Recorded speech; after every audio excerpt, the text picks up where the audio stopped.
రోజున మన జీవితాల్లో ఎలా ఉన్నాయి మనం ప్రశ్నించుకోవాలి. ఈరోజు చూడండి, నీతిగా ఉండి కూడా శ్రమలు అనుభవిస్తున్న వారు ఉన్నారమ్మా. పాపము చేస్తూ ఉన్నతమైన జీవితాన్ని జీవించే వాళ్ళు కూడా ఉన్నారు. కానీ దీని అంతటికి కూడా మనల్ని మనమే పరీక్షించుకోవాలి. మనకెంత దీవెన, ఎంత ఆశీర్వాదం ఎందుకు వస్తుంది? ఒకవేళ మనం ఏమైనా వాహనం కొన్నామా, లేదంటే ఒక స్థలం కొన్నామా, ఒకవేళ ఏమైనా కొన్నామా, అయితే కొంటే ఇది దేవుడిచ్చాడు అంటున్నాం కదా, నిజంగా ఇది దేవుడిచ్చిందేనా? నీ పాపం వల్ల నీవు సంపాదించిందా? ఒకవేళ మన పాపం వల్ల మనం సంపాదించింది అయితే కనుక ఖచ్చితంగా దేవుడి యొక్క హస్తము మనకి తోడుగా లేదు అని మనకే అర్థం అవ్వాలి. ఈ రోజున యోబు అంటున్నాడు, నీ చేతుల్లో ఉన్నప్పుడు ఎంతో బాగుండేదే, కానీ ఈరోజు అలా లేదు. నేను నీ చెయ్యి నాకు తోడుగా లేదు, నీ కంచి నాకు లేదు. ఎవరు పడితే వాడు వస్తాడు, ఎవరు పడితే వాళ్ళు వచ్చి నన్ను కృంగదీస్తారు, ఎవరు పడితే వాళ్ళు నా దగ్గరకు వస్తారు, నన్ను వేదన పరుస్తారు, ఎవరు పడితే వాళ్ళు వస్తారు, నన్ను అవమానపరుస్తారు. ఎందుకనగా ఇదివరకటి రోజులు అలా కాదు, ఎవరు నా దగ్గరకు వచ్చి లేచి నిలబడే అధికారం లేదు. ఎందుకనగా నా చుట్టూ నీ కంచె ఉండేది, ఈ రోజు ఆ కంచె నాకు లేదు కదా అని ఏడుస్తున్నాడమ్మా. కానీ యోబు గారి జీవితంలో కంచి పోవడానికి యోబు యొక్క పాపము కాదు గనుక యోబు రెండంతలుగా ఆశీర్వదించబడ్డాడు. హల్లెలూయా. కానీ దావీదు జీవితంలో కంచి పోవడానికి కారణం ఏంటి?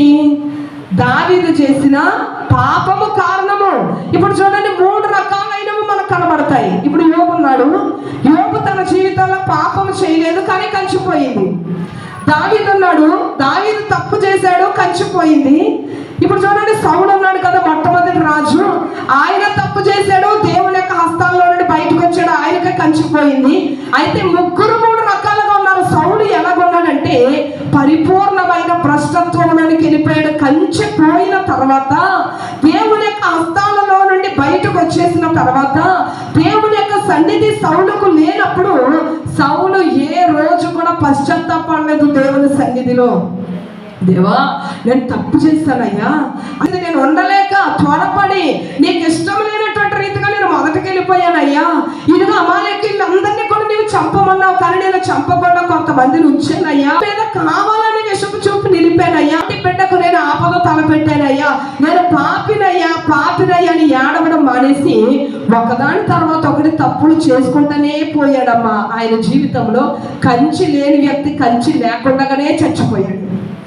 ఆయన జీవితం ఎలాగుందంటే పాపంలో ఉన్నాడు, పాపంలో ఉన్న తర్వాత దేవుడు తెలియపరిచాడు ఆయనది తప్పని, కానీ ఆయన జీవితంలో ఆయన సరి చేసుకోవడానికి ఇష్టపడలేదు.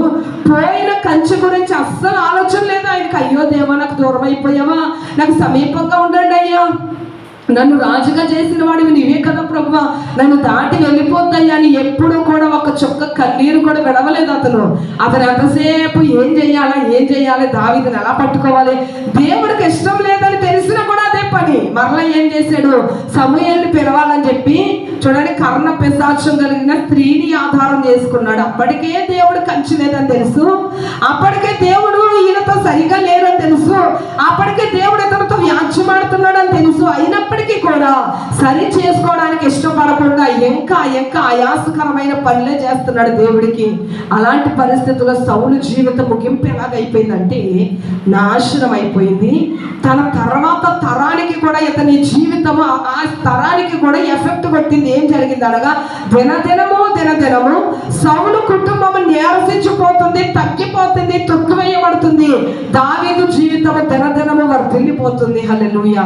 చూడండి, సౌలు ఒకలాంటి వ్యక్తి, కంచిపోయినటువంటి వ్యక్తి, దేవుడు కాపాడినటువంటి దినాలలో నుండి బయటకు వచ్చేసినటువంటి ఆ యొక్క వ్యక్తి మరలా కాపాడుచుండే దినాలలోనికి వెళ్ళిపోతే బాగుంటది కదా, ఆ దేవుడిలోనికి వెళ్ళిపోదాం అనుకోవట్లేదు, అక్కడే ఉండిపోయాడు, ఇంకా దేవుడికి దూరం అయిపోతున్నాడు, భ్రష్టుడైపోయాడు. ఇక దావీదు జీవితానికి వస్తే, దావీదు తన పాపం వలన తన చుట్టూ ఉంచిన కంచిపోయింది. అది దావీదు గ్రహించుకున్నాడు. అయ్యో దేవా, ఇదివరకటి దినాలు బాగుండేయ్యా, ఇదివరకు నువ్వు కాపాడేవాడివి, సింహం వచ్చినా ధైర్యంగా వెళ్ళిపోయేదాన్ని, లేదంటే ఎలుగుబండి వస్తే ధైర్యంగా వెళ్ళి చంపేసేదాన్ని, గొల్లియాతు వస్తే ధైర్యంగా వెళ్ళి చంపేసేవాడిని. కానీ ఈ రోజున నా జీవితంలో ధైర్యం లేదయ్యా. ఇదివరకు నీ ఆత్మ నన్ను రేపేది కనుక నాకు భయం వేసేది కాదయ్యా. ఏ సింహం వచ్చినా, ఎలుగుబంటి అయినా, బలవంతుడైన గొల్లియాతు లాంటి వాళ్ళు వచ్చినా, నా దేవుడు గొప్పవాడను ధైర్యం ఉండేది, ముందుకెళ్ళిపోయేవాడిని. కానీ ఈ రోజు నాకు ఆ ధైర్యం రావట్లేదు. ఎందుకనగా ఈ రోజు నన్ను రేపడానికి నీ యొక్క ఆత్మ నాలో లేదు ప్రభువా అని అది గ్రహించినటువంటి దావీదు ప్రార్థన చేస్తున్నాడు. దేవా, నీ ఆత్మను నా యొక్క నుండి తీసివేయొద్దయ్యా. మునుపటి దినాలను నాకు ఇవ్వండి. మునుపు నాకు ఎలాగైతే తోడుగా ఉన్నారో, మునుపటి దినాలలో నన్ను ఎలాగైతే కాపాడారో అలాంటి అభిషేకం నాకు మరలా కావాలయ్యా. ఈ పాపం వల్ల మీరు నాకు దూరం అయిపోయారు కదా, ఈ పాపం యొక్క ప్రతిఫలం నేను అనుభవించలేను. ఆ పాపము నా జీవితంలో కనబడకుండా హిస్సోపుతో నా పాపాన్ని కడిగివేయండి, హిమము కంటే తెల్లగా నన్ను మార్చివేయండి అయ్యా. నీ ముఖము నాకు మరుగు చెయ్యొద్దయ్యా, నేను తట్టుకోలేనయ్యా, నీ ఆత్మ నాకు దూరం అయిపోకూడదు ప్రభు అని ఎక్కి ఎక్కి ఏడ్చాడమ్మ దావీదు. ఏడుపు పశ్చాత్తాపము. ఆ పశ్చాత్తాపపు కన్నీటి వలన దేవాది దేవుని యొక్క కంచెను మరలా పొందుకున్నాడు. హల్లెలూయా. పోయినటువంటి దేవుని యొక్క హస్తాన్ని మరలా పొందుకున్నాడు. మరలా దేవుని యొక్క చేతుల్లోనికి వెళ్ళిపోయాడు. మరలా దేవుని యొక్క చేతుల్లోనికి వెళ్ళిపోయినటువంటి యొక్క వ్యక్తి బలమైనటువంటి వాగ్దానాలు పొందుకున్నాడు. లేదంటే దావీదు తర్వాత వేరే వాళ్ళని ఏదో కుటుంబాన్ని దేవుడు లేవనెత్తుదేమో, కానీ దేవాది దేవుడు ఈ యొక్క దావీదు తన తప్పు ద్వారా సరి చేసుకుని దేవుని ఎదుట పశ్చాత్తాపపడి ఉన్నతమైన వాగ్దానాలను దేవుని యొద్ద నుండి పొందుకున్నాడు. హల్లెలూయా. ఇది ఒక రకం. మూడో రకము యోబుకి కూడా కంచిపోయింది. ఎందుకు పోయింది అనగా, యోబు యొక్క పాపాన్ని బట్టి కాదు, యోబు చేసినటువంటి తప్పిదాన్ని బట్టి కాదు, యోబు ఉన్నటువంటి యథార్థతను బట్టి, యోబు యొక్క పరిశుద్ధతను బట్టి, దేవునికి అంగీకారయోగ్యమైనటువంటి జీవితాన్ని బట్టి అపవాది ఎలాగైనా సరే ఈ యొక్క యోబును దేవుడి నుండి దూరం చెయ్యాలన్నటువంటి కంకణం కట్టుకుని దేవుడి దగ్గరికి వెళ్ళి, చూడండి దేవుడే అంటున్నాడు అపవాదితో, చూడండి సాతానా, యోబు సంగతి ఆలోచించావా అంటే, తెలుసు నాకు చుట్టూ కంచె ఉంది, బోలెడు డబ్బు ఉంది, కష్టం లేదు, వేదన లేదు, మరి నువ్వు ఇచ్చావు కాబట్టి స్తోత్రం స్తోత్రం అంటాడు. మరి ఒకసారి తీసే స్తోత్రం అంటాడా? అదే నోటితో నేను తిట్టేస్తానని చెప్తే నా యోబు అలాంటి వాడు కాదు, వెళ్ళి ప్రయత్నించుకోమంటే మొత్తం కంచెంతా తొలగిపోయి ఒక్కొక్క దెబ్బ బలమైన దెబ్బ యోబును కొడితే దేవుడికి స్తోత్రం అంటున్నాడు. మరలా దేవుడికి స్తోత్రం అంటే యోచనని యొక్క అపవాది సిగ్గుపడిపోయింది. దేవాది దేవుడు ఆయన నిర్ణయ కాలంలో చూడండి ఆ యొక్క యోబును పట్టుకొని రెండంతల ఆశీర్వాదముతో నింపాడు. హల్లెలూయా. ఈ రోజున మన మీద దేవుని యొక్క కంచె ఉందా లేదా? దేవుని యొక్క హస్త బలము మన మీద ఉందా లేదా? దేవుడు మనల్ని కాపాడేలాగున మనం ఉన్నామా? సౌలులాగా బయటకు వచ్చేసినటువంటి మనమే ఇంకా దూరం అయిపోతున్నామా? నష్టపడిపోతామమ్మా. మన జీవితాన్ని ఇంకా పైకి రావు. మన తర్వాత సంతానం కూడా నాశనం అయిపోతుంది. ఒకవేళ డబ్బులు ఉంటే చాలు అనుకుంటున్నారేమమ్మా. డబ్బు మనకు ఉపయోగపడదు. ఎప్పుడు దేవుడిలో నుండి వచ్చిన డబ్బు కావాలి, దేవుడి యొద్ద నుండి వచ్చినటువంటి దీవెన కావాలి, దేవుని యొద్ద నుండి వచ్చినటువంటి ఆశీర్వాదం ఐశ్వర్యం కావాలి. అదే మనకు క్షేమాన్ని ఇస్తుంది. అయితే ఈ రోజున మనం సౌలులాగున్నామా, దావీదులాగున్నామా, యోబులాగున్నామా గమనించుకోవాలి. రోజు అసలు మనము కంచెలో ఉన్నామా, దేవుని యొక్క హస్తాలలో ఉన్నామా? ఒకవేళ హస్తాలలో ఎలా ఉంటుందో, హస్తాలలో ఉంటే ఎలా ఉంటామో మనం చూస్తాం. ఫస్ట్ ఏముంటది? గౌరవం ఉంటుంది. రెండవదిగా సహాయం చేసే గుణం ఉంటుంది. మూడవదిగా ఉపదేశించగలిగినటువంటి కృప వస్తుంది. అలా కాకుండా ఒకవేళ మన జీవితాలలో దేవుని యొక్క కంచెలో నుండి బయటకు వచ్చేసి శ్రమలలో ఉంటే ఈ శ్రమ మనకి ఎందుకు వస్తుంది? దేవుని యొక్క వాక్యానుసారంగా ఉన్నామా, లేదంటే మన ఇష్టానుసారంగా మనం బ్రతుకుతున్నామా? సౌలు ఇష్టానుసారంగా బ్రతికాడు, దావీదు ఇష్టానుసారమైన మార్గంలోకి వెళ్ళిపోయాడు.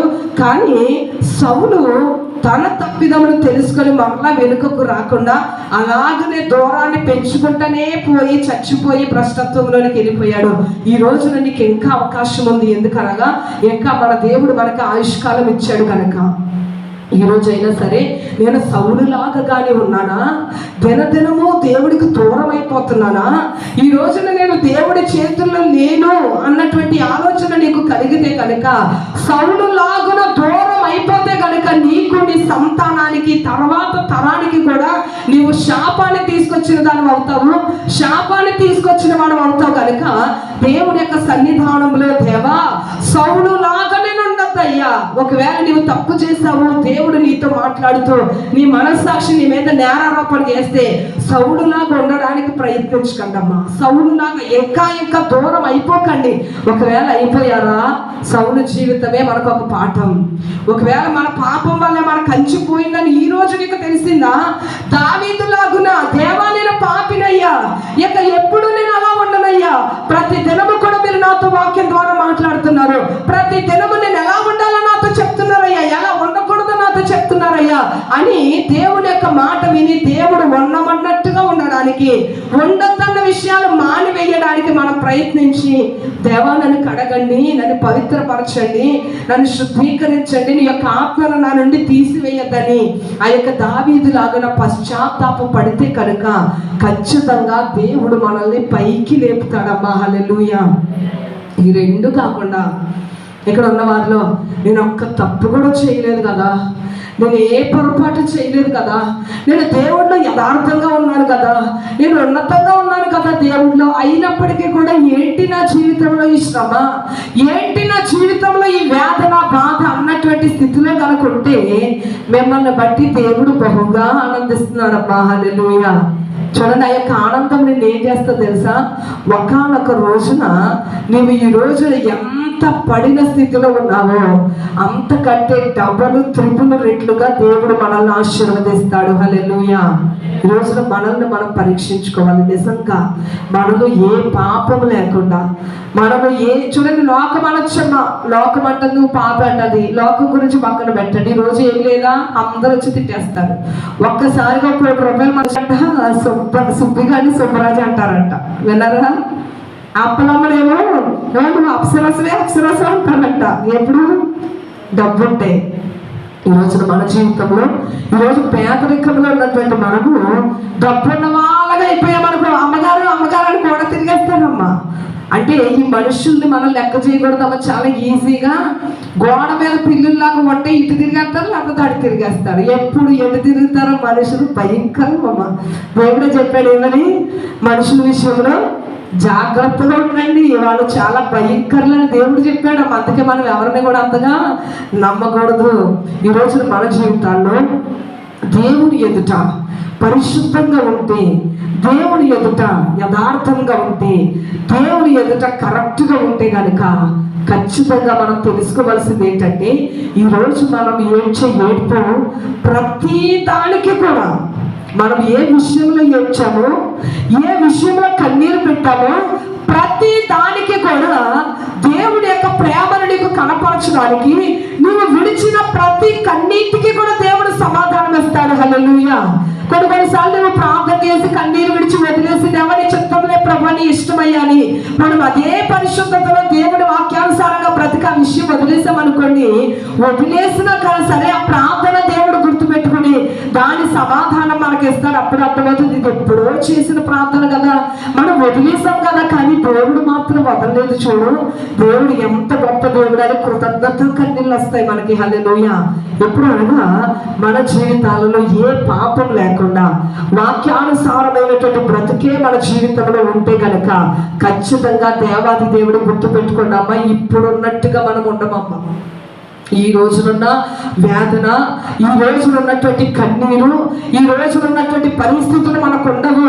మన దేవాది దేవుడు నిర్ణయ కాలంలో మన చెయ్యి పట్టుకుని మనల్ని ఉన్నతమైన స్థితిలోనికి తీసుకుని వెళ్తాడు. హల్లెలూయా. ఆ తర్వాత బాగుంటుందంటే ఏమో, తర్వాత మళ్ళీ ఇంకొకటి ఏమన్నా వస్తుంది, కానీ మళ్ళీ దాంట్లో నుంచి కూడా దేవుడు మనల్ని లేవనెత్తుతాడు. ఎందుకనగా మన దేవుడు సర్వశక్తి కలిగిన దేవుడు అయితే ఈ రోజున దావీదులాగా ఉంటామా, యోబులాగా ఉంటామా, సౌలులాగా ఉంటామా, మన చేతుల్లోనే ఉంది. ఒకవేళ సౌలులాగా అమ్మో నేను వెనక్కి తిరగలేను, పశ్చాత్తాప పడలేను, నా పాపం వల్ల నాకు ఈ పరిస్థితి నీకు తెలిసినా సరే వెనుకకు రాలేకపోతే, పశ్చాత్తాప పడలేకపోతే దాని యొక్క మూల్యము నీ జీవితంలో ఖచ్చితంగా నీవు అనుభవించాలి. అలా కాకుండా దావీదు వెళ్ళిపోండి, ఏదో పొరపాటు అయిపోయింది, దేవాలను క్షమించండి అయ్యా, నీ ముఖం నాకు మరుగు చేయొద్దయ్యా, ఎప్పటి వరకు నీకు దూరం అయిపోయాను లేండి అయ్యా, ఎప్పటి వరకు పాపం చేశానయ్యా, కానీ తెలుసుకున్నానయ్యా, నీతో బ్రతకాలనుకుంటున్నానయ్యా, నాకు అవకాశం ఇవ్వండి ప్రభు అని దేవుని సన్నిధిని ఏడిస్తే మరలా దేవాది దేవుడు ఆయన కృపలో ఆయన కౌగిట్లో మనల్ని హత్తుకుంటాడు. ఈ రెండు కాకుండా యోగ్యకరమైన యోగు లాంటి అనుభవంలో కనుక మనకు ఉంటే, మనం ఏ పొరపాటు చెయ్యకుండానే అపవాదికి అవకాశం ఇవ్వబడిన కారణం చేత అపవాది మనల్ని గనక దెబ్బ కొడుతూ ఆ ఆశీర్వాదం ఎలాగుంటదంటే ఎక్కడి నుండి డైరెక్ట్ 2 అంతస్తుల మేడ ఒక చంపులు ఉన్నట్టు ఉంటది. హల్లెలూయా, హల్లెలూయా. అలాంటి దీవెన, అలాంటి ఆశీర్వాదము దేవాది దేవుడు మనకిస్తాడైతే మన జీవితాలు ఎలాగున్నాయో మనము పరీక్షించుకోవాలమ్మా. మన దీవెన, మన ఆశీర్వాదము మన చేతుల్లోనే ఉందమ్మా. మనం తీసుకునే నిర్ణయంలోనే ఉంటుంది. సౌలు లాంటి నిర్ణయం కావాలా, అది అనుభవించాలమ్మా. చూడండి, యోగులాగా మారాలనుకుంటున్నావా? ఒకవేళ యోగులాగా మారాలన్నా, ఒకవేళ ఆల్రెడీ మనం చేసిన పొరపాట్ల వల్ల మనం ఆల్రెడీ దెబ్బతినేసి ఉన్నామా, దావీదులాగానైనా దేవా నన్ను క్షమించండి అని దేవుని యొక్క సన్నిధానంలో మనం ప్రార్థన చేస్తే దేవాది దేవుడు ఖచ్చితంగా మనల్ని ఉన్నతమైన రీతిలో లేవనెత్తుతాడు. యోగు గారి జీవితం ఈ రోజున మనకి ఎంత ధైర్యాన్ని ఇస్తుందో, మన జీవితాలు మన ఎదుటి వారికి అంత ధైర్యాన్ని ఇస్తాయి. హల్లెలూయా. అట్టి కృప దేవుడు మనందరికీ అనుగ్రహించును గాక. ఈ కొద్ది మాటలు దేవుడు దీవించి ఆశీర్వదించును గాక. ఆమేన్, ఆమేన్.